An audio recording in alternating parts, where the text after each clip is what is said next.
ఆశ్చర్యం. ఈ మధ్యకాలంలో మీరంతా ఆయన వింటారు, YV Subbareddy PA, YV Subbareddy PA, YV Subbareddy PA అని ఆయన పేరు ఏంటారు, అప్పన్న. అసలు ఇది అప్పన్న ఎవడు పిఏ స్వామి అని చెప్పి నాకే అర్థం కాదు. అసలు ఇది అప్పన్న ఎవడు పిఏ స్వామి అని చెప్పి నాకే అర్థం కాదు.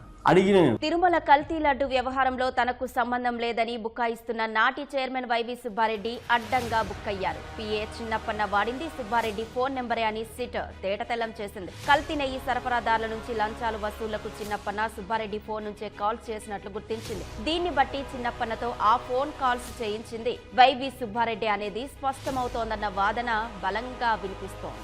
9542419999 ఎంపీగా వైవి సుబ్బారెడ్డి వాడిన ఫోన్ నంబర్ ఇది. వైసీపీ హయాంలో తిరుమల లడ్డూకు కల్తీ రసాయనాల కేసులో చిన్నప్పన్న నెయ్యి సరఫరాదారుల్ని పిలిపించుకునేందుకు కాల్స్ చేసింది ఈ నంబర్తోనే. వారి నుంచి హవాలా మార్గంలో లంచాలు తీసుకునేందుకు చిన్నప్పన్న ఈ ఫోన్ కాల్స్ చేశారని సిట్ తన నివేదికలో తేటతెల్లం చేసింది.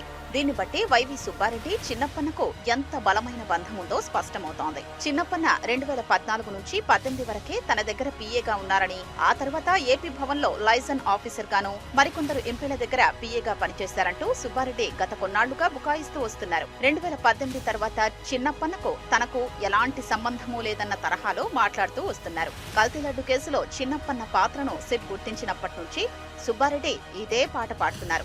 అతన్ని నిందితుడిగా చేర్చినప్పుడు, అరెస్ట్ అయినప్పుడు ఇదే తరహాలో మాట్లాడారు. ఆయన చెప్పినవన్నీ పచ్చి అబద్ధాలేనని తేటతెల్లమైపోయింది. 9542419999 నంబర్ చిన్నప్పన్నదిగా సిట్ అభియోగ పత్రంలో పేర్కొంది. దీన్ని బట్టి చిన్నప్పన్న సుబ్బారెడ్డికి పిఏ మాత్రమే కాదు, వారిద్దరి మధ్య అంతకు మించిన బంధం ఉందని అర్థమవుతోంది. సుబ్బారెడ్డికి చిన్నప్పన్నకు మధ్య ఎంతో అనుబంధం లేకపోతే ఆయన టీటీడీ చైర్మన్ గా ఉన్న సమయంలో అతని ఫోన్ నంబర్ చిన్నప్పన్న దగ్గర ఎందుకుంటుంది, ఎలా ఉంటుందనేది ఇక్కడ ప్రశ్న. దర్యాప్తులో భాగంగా సిట్ అధికారులు అప్పటి టీటీడీ ప్రొక్యూర్మెంట్ విభాగం జీఎం సుబ్రహ్మణ్యం మొబైల్ ను స్వాధీనం చేసుకుని ఫోరెన్సిక్ విశ్లేషణకు పంపించగా అందులో 9542419999 ఫోన్ నంబర్ ను PS2 చైర్మన్ అని సేవ్ చేసుకుని ఉన్నట్లు తేలింది. ఆ నెంబర్ తోనే రెగ్యులర్ గా కాల్స్ చేసి మాట్లాడినట్లు వెల్లడైంది.